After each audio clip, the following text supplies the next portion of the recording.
Bencana tanah bergerak Brebes. Jawa Nugel Kapindo. Retaknya bumi di tanah Brebes. Hujan yang turun tiada henti selama berminggu-minggu akhirnya menunjukkan kekuatannya yang tersembunyi.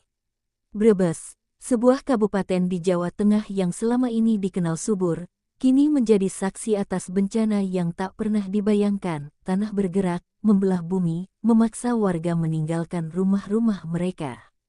Pada suatu malam yang basah, suara gemeretak tanah terdengar lirih, lalu makin keras, seolah bumi sendiri mengeluh.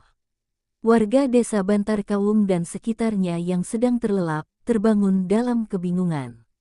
Lantai rumah bergetar, dinding-dinding retak, atap rumah ambruk satu persatu. Dalam hitungan jam, lebih dari 127 rumah rusak parah. Tidak ada gempa, tidak ada badai besar, hanya pergerakan tanah yang perlahan tapi pasti memakan seluruh permukaan desa. Jalanan bergelombang seperti gelombang laut beku, padi-padi di sawah tercabut dengan akar-akar tanah yang pecah. Keesokan harinya, pemandangan memilukan membentang. Rumah-rumah yang dulunya berdiri tegak kini terbelah, beberapa ambruk sepenuhnya, menyisakan reruntuhan batu dan kayu yang tercecer. Ladang dan kebun menjadi jurang-jurang kecil, membelah desa seperti luka menganga. Pemerintah setempat bergerak cepat, mengumumkan status darurat. Warga harus segera mengungsi ke tempat aman. Tenda-tenda darurat didirikan, dapur umum dikelola, anak-anak digendong lari oleh para orang tua yang panik, berusaha menyelamatkan apa saja yang bisa dibawa. Tak hanya kehilangan tempat tinggal, warga juga kehilangan rasa aman. Bagaimana mungkin tanah yang selama ini mereka pijak, tempat mereka menggantungkan hidup, kini berkhianat? Ada ketakutan yang lebih besar daripada kehilangan rumah, ketidakpastian masa depan. Banyak warga tua menangis terseduh-seduh, mengingat cerita leluhur bahwa tanah Jawa pernah mengalami nugel, pecah dan terpisah karena kemarahan alam. Kini, peristiwa itu seperti terulang kembali. Iki Jawa Nugel maneh, Kaping Pindo, gumam salah satu sesepuh desa dengan mata nanar. Frasa Jawa Nugel Kapindo mulai beredar dari mulut ke mulut. Bagi masyarakat Brebes, ini bukan hanya bencana fisik, melainkan peringatan bahwa hubungan manusia dengan bumi telah terganggu. Ada yang meyakini ini akibat dosa kolektif manusia yang tak lagi menjaga alam. Para tokoh adat, kiai, hingga sesepuh kampung berkumpul di balai desa, mengadakan doa bersama. Mereka memohon ampun kepada Yang Maha Kuasa, berharap retakan tanah bisa berhenti, dan desa mereka diselamatkan. Tapi bumi seolah tetap bergulir lambat, tak mau mendengar rintihan manusia. Tanah Brebes kini retak, bukan hanya secara fisik, tetapi juga dalam batin setiap warganya. Mereka harus menghadapi kenyataan pahit, tanah mereka tidak lagi stabil. Bumi yang dulu menghidupi, kini menjadi sumber ancaman. Seakan benar kata orang-orang tua, Jawa Nugel Kapindo. Jawa terbelah untuk kedua kalinya.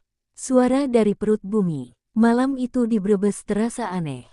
Bukan hanya karena langit yang kelabu tanpa bintang, tapi juga karena tanah yang seolah bernafas.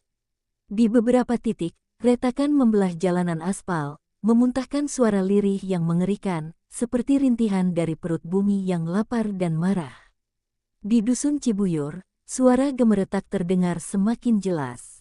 Awalnya samar seperti langkah-langkah kecil tikus di balik dinding, namun perlahan bertambah keras, seperti puluhan gerobak kayu yang menyeret bebatuan. Warga berlarian keluar rumah, membawa anak-anak, merangkul sesepuh, dan menggandeng apa saja yang bisa dibawa. Tidak ada aba-aba, tidak ada sirene peringatan. Alam yang berbicara. Dalam waktu kurang dari 10 menit, tanah di sekitar dusun itu amblas sejauh puluhan sentimeter, membuat rumah-rumah miring, tembok-tembok roboh, dan menimbulkan jurang kecil di antara rumah-rumah penduduk. Anak-anak menangis ketakutan, tak mengerti apa yang sedang terjadi. Orang tua mereka hanya bisa memeluk mereka erat-erat, sambil mencoba berpikir cepat kemana harus menyelamatkan diri. Sekolah-sekolah dasar yang dulu menjadi tempat belajar, kini berubah menjadi reruntuhan puing. Banyak warga yang menyamakan kejadian ini dengan kisah-kisah kuno tentang Nugel ketika tanah Jawa terpecah karena beban dosa manusia yang terlalu berat untuk dipikul bumi. Suara-suara itu seperti panggilan kuno, mengingatkan manusia bahwa tanah pun punya batas kesabaran.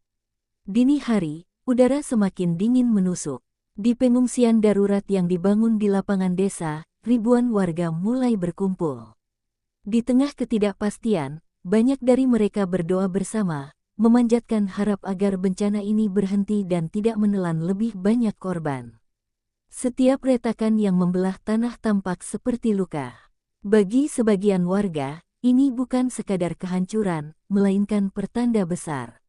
Mereka mengenang kembali pepatah leluhur, nalika tanah wis ora gelem mapan, iku tanda menungsa kudu eling lan waspada, ketika tanah tak lagi mau diam, itu tanda manusia harus ingat dan waspada. Para ahli geologi yang datang pun hanya bisa mengangguk prihatin. Mereka menjelaskan bahwa ini adalah tanah bergerak lambat akibat jenuh air, namun bahasa teknis itu terasa tak cukup menenangkan hati warga. Bagi masyarakat Brebes, bencana ini bukan sekadar geologi, melainkan sesuatu yang jauh lebih dalam, amarah bumi. Jawa Nugel Kapindo, bisik seorang ibu tua sambil menatap tanah retak yang membelah ladangnya. Dulu nenek moyangku pernah cerita tentang tanah yang patah. Aku pikir itu hanya dongeng sebelum tidur. Tapi kini, aku melihatnya sendiri. Dengan mata berkaca-kaca, para warga menyadari satu hal yang menyakitkan, tidak ada yang abadi. Bahkan tanah yang selama ini mereka percayai pun bisa pecah dan berkhianat. Mereka kini hidup dalam ketakutan, dalam dunia baru yang terbelah oleh kehendak bumi, menanti hari esok dengan was-was. Tanda-tanda dari langit. Pagi harinya setelah tanah bergerak, langit Brebes seolah murka. Awan menggulung gelap, menutupi sinar matahari yang biasanya hangat menyapa pagi. Burung-burung enggan berkicau, pepohonan bergoyang tanpa angin. Suasana desa-desa di kaki perbukitan Brebes semakin mencekam. Beberapa warga melaporkan fenomena aneh. Ada suara gemuruh dari langit, seperti gendang raksasa dipukul bertalu-talu.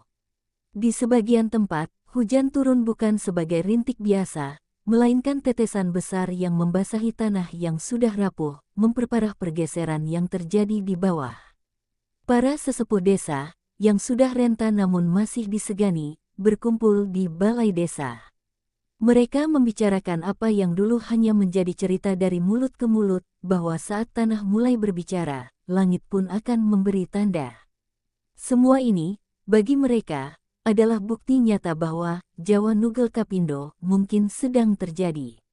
Mereka mengingatkan, dalam ramalan kuna, dikatakan bahwa sebelum Jawa benar-benar nugel atau patah, akan ada rentetan bencana, tanah bergerak, hujan yang tak wajar, binatang-binatang yang resah, dan suara-suara asing dari bumi.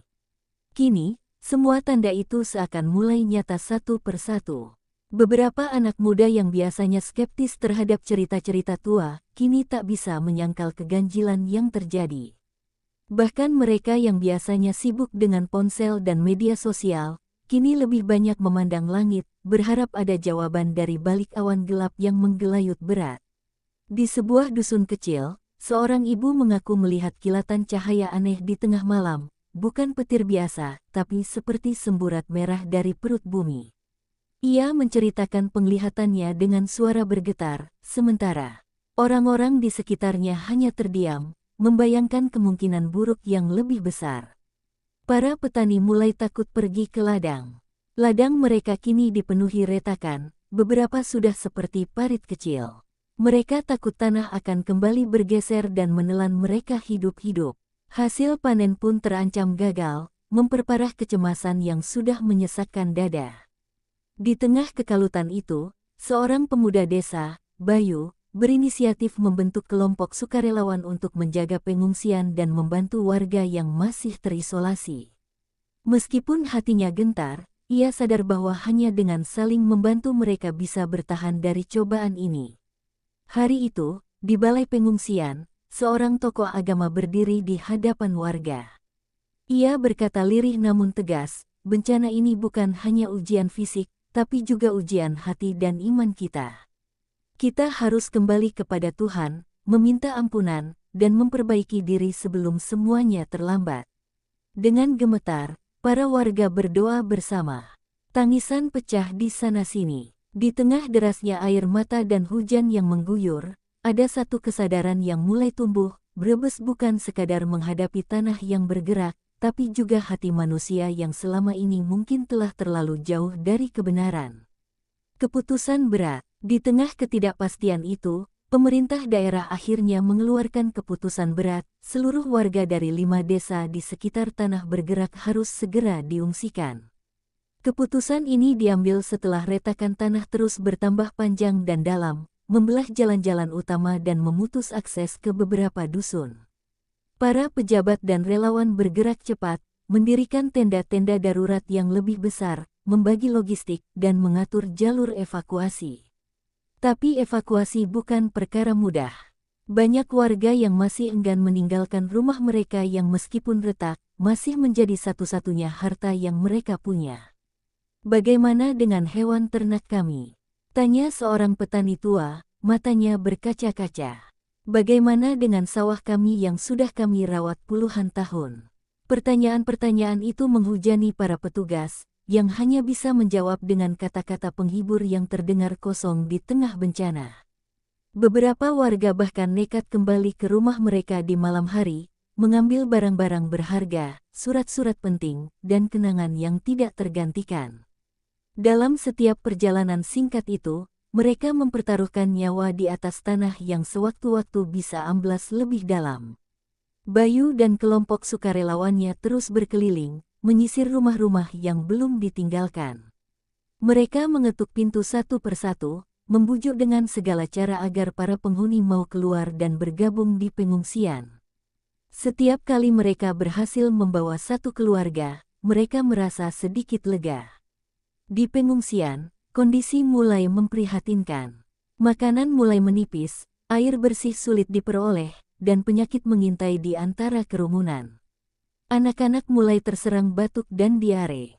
Para ibu berusaha menjaga kebersihan semampu mereka, tapi fasilitas seadanya membuat usaha itu terasa sia-sia.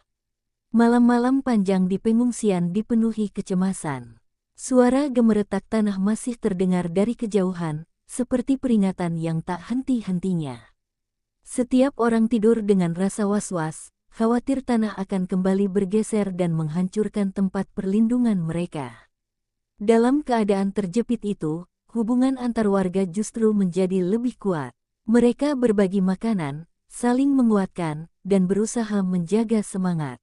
"Kalau kita saling meninggalkan, kita benar-benar kalah," kata Bayu dalam satu sesi doa bersama.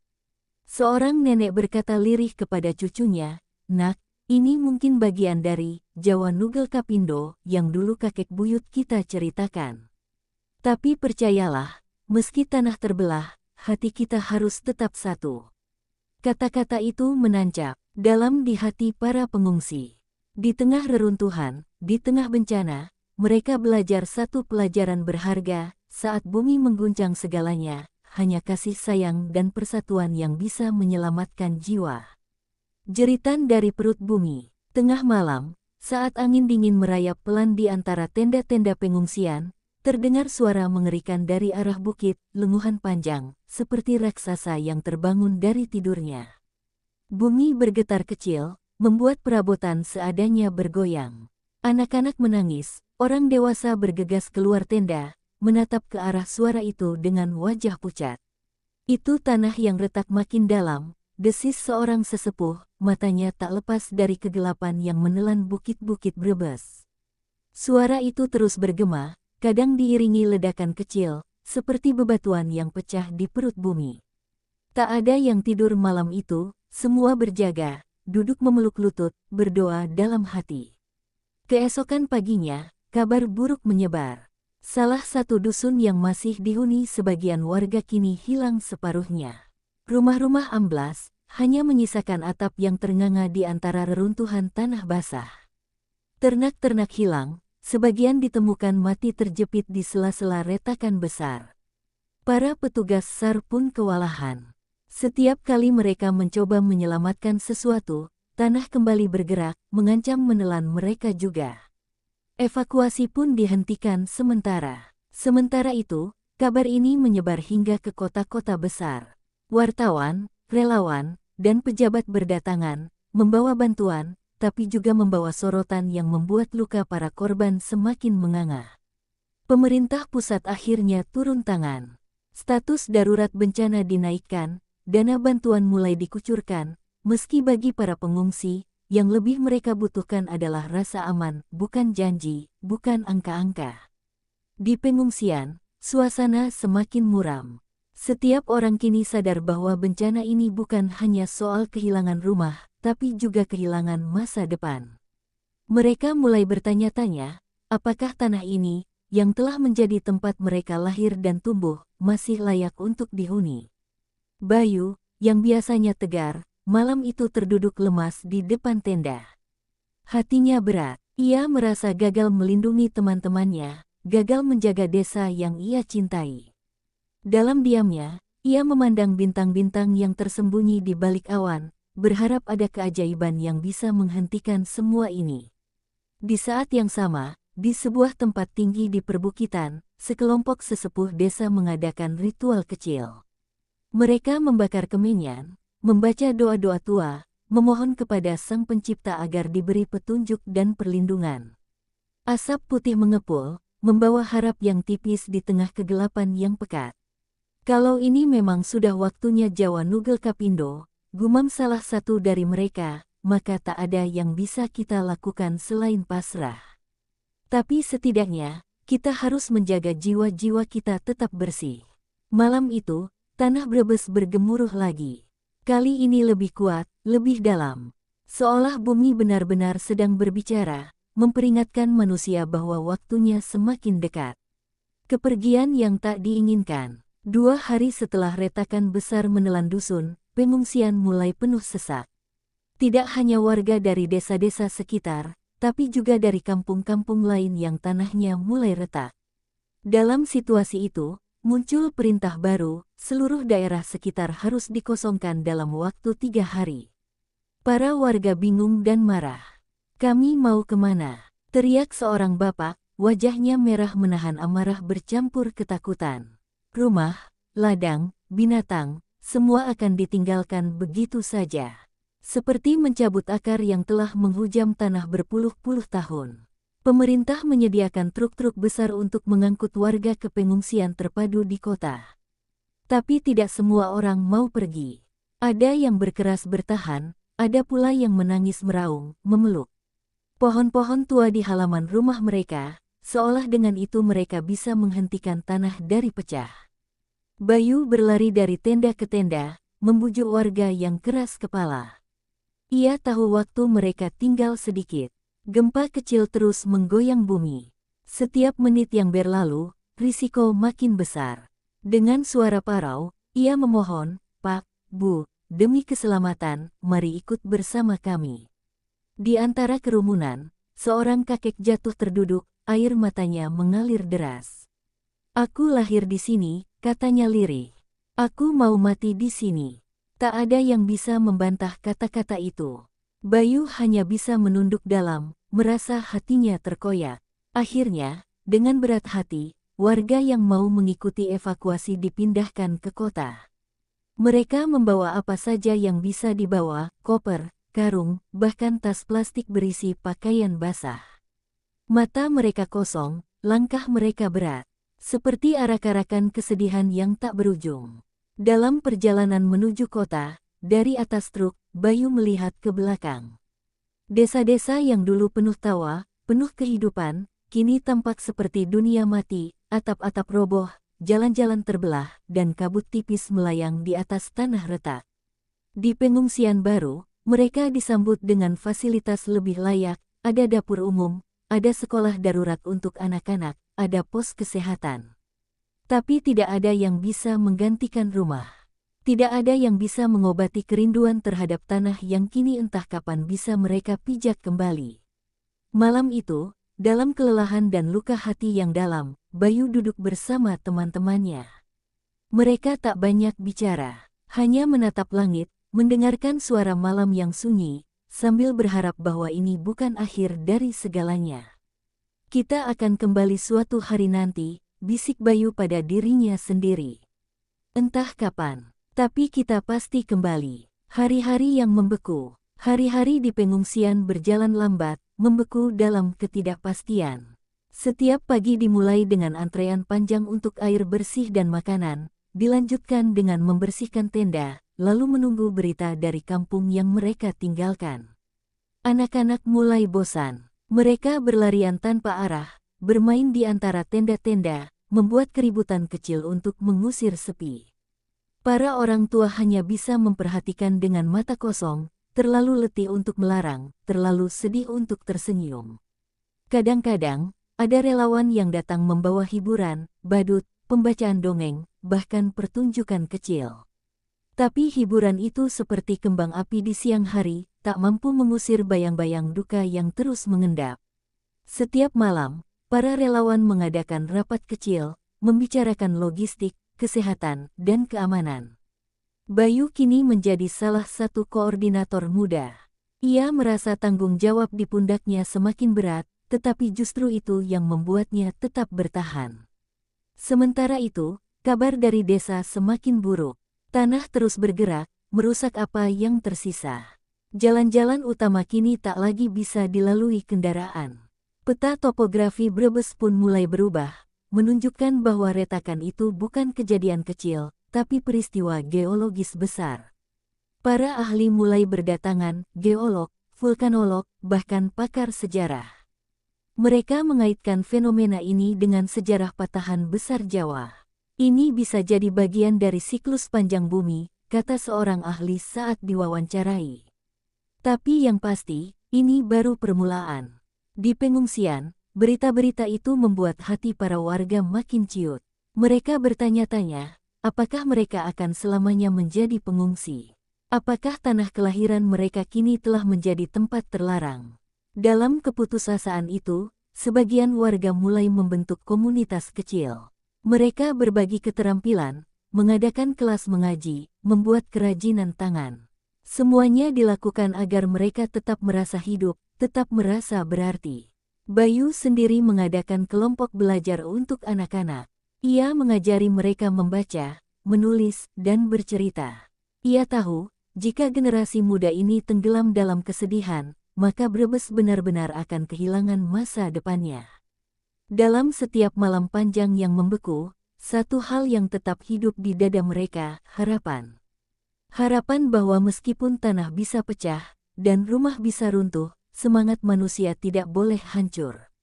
Puncak kehilangan. Ketika kabar datang bahwa beberapa desa di sekitar kawasan Brebes mulai amblas lebih dalam, hati setiap orang di pengungsian semakin terhimpit.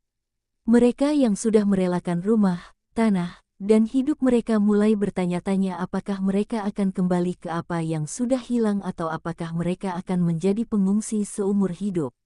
Para petugas SAR kembali masuk ke dalam kawasan yang mulai menjadi zona merah, namun mereka hanya bisa berdiri di tepi jurang yang semakin menganga.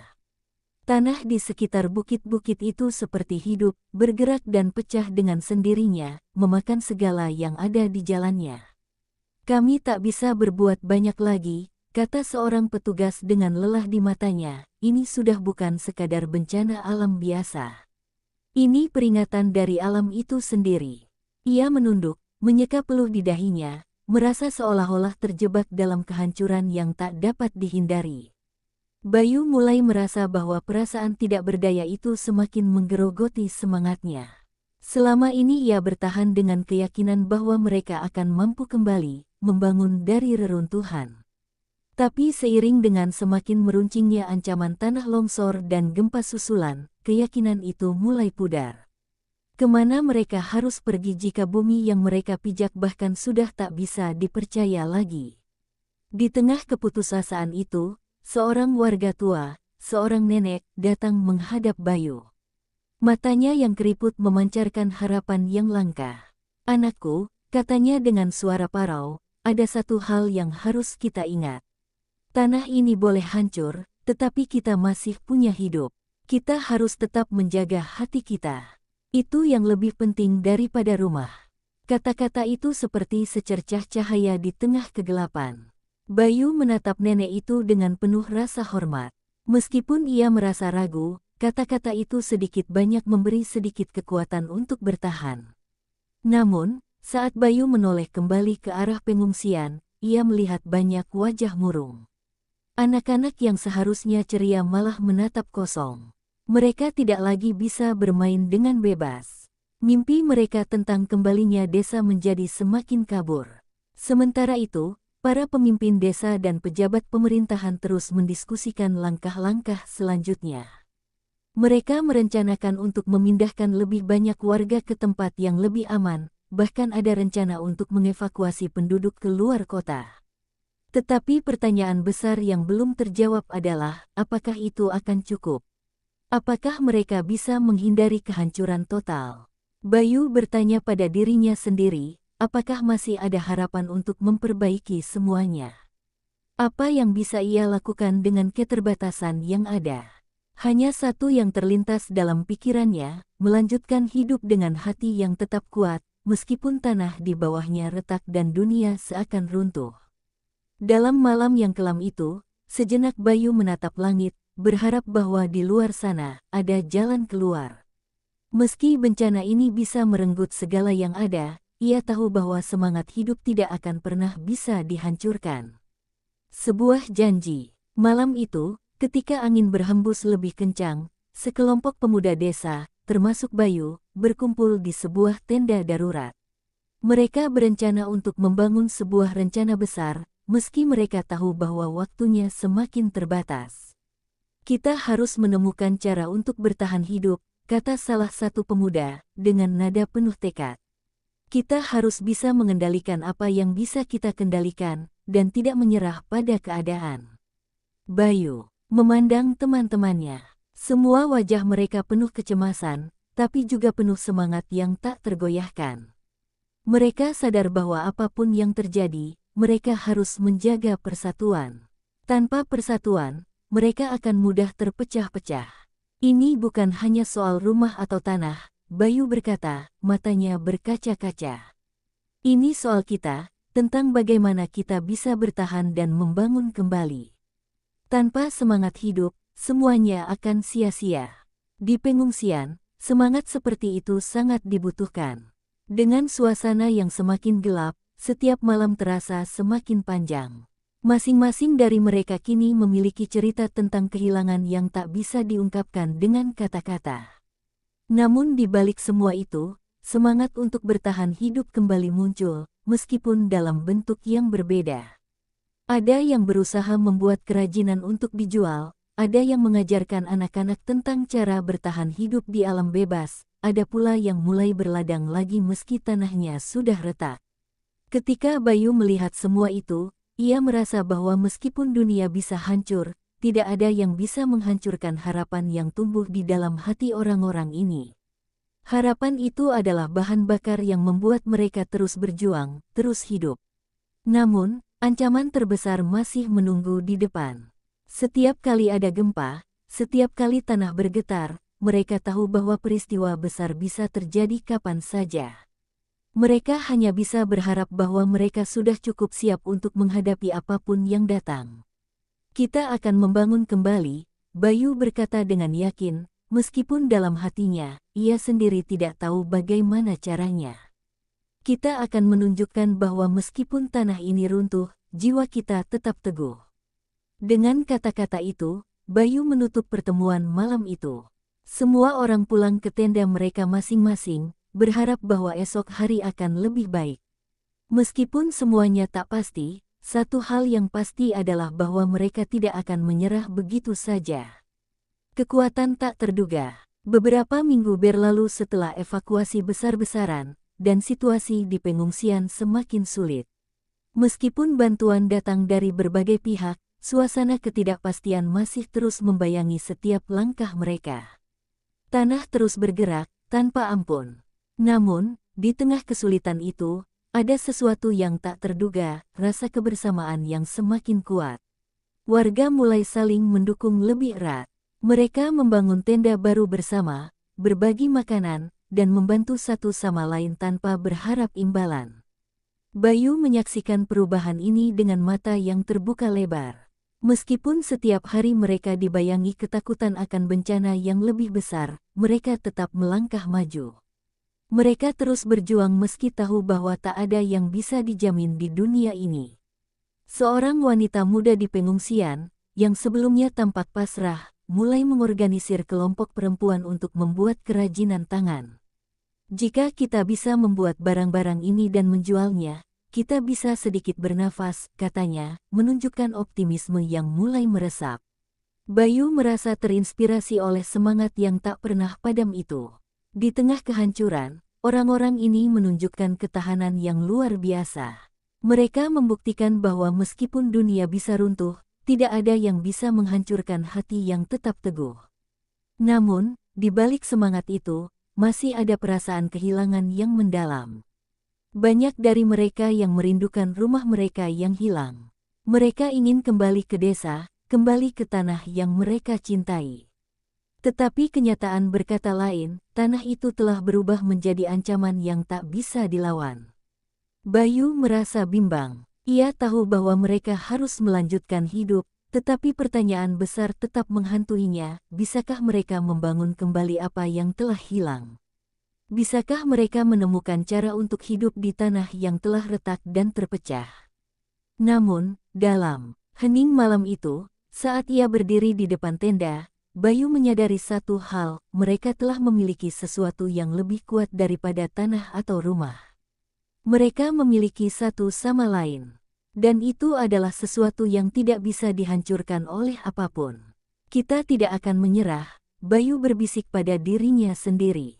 Bersama-sama, kita akan temukan jalan untuk bangkit lagi. Dan di tengah badai itu, di tengah tanah yang terpecah, semangat itu tetap menyala, memberi mereka harapan baru untuk masa depan.